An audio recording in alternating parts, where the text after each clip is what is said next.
Beware the hidden danger. Why baling wet hay can ignite devastating fires.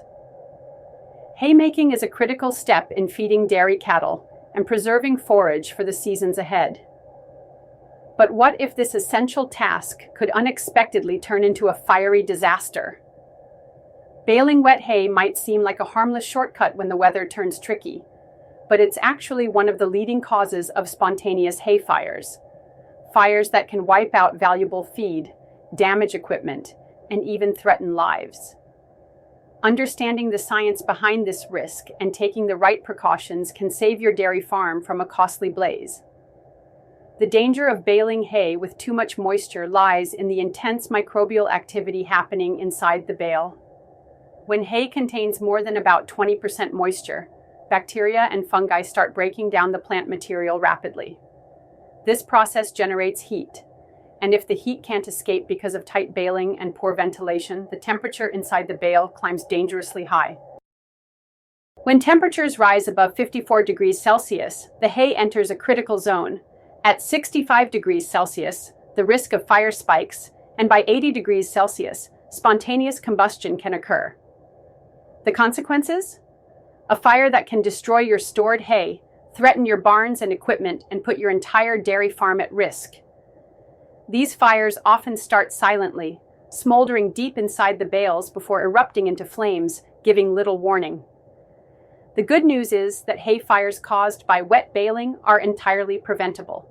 Here are some essential tips based on expert guidance and university extension services. Moisture matters. Always aim to bale hay at or below 15% moisture content. This is the sweet spot where microbial activity is minimal and the risk of heat buildup is drastically reduced. Dry thoroughly.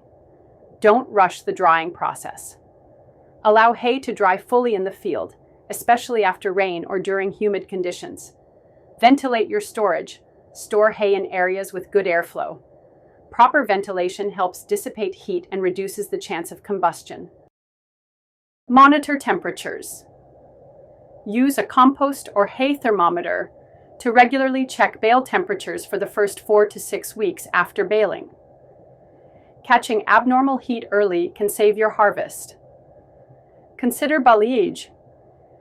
If your hay won't dry enough for traditional baling, opt for balayage, a method of baling wet hay and sealing it in plastic to ferment safely without risking fire. Final thoughts. Don't let wet hay turn your harvest to ash. Baling wet hay may seem like a shortcut when weather windows close, but the risks far outweigh the convenience.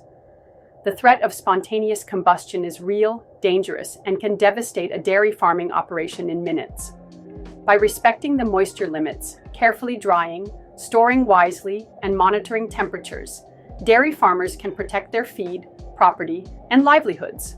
Remember, a little patience and care during haymaking can prevent a lifetime of loss.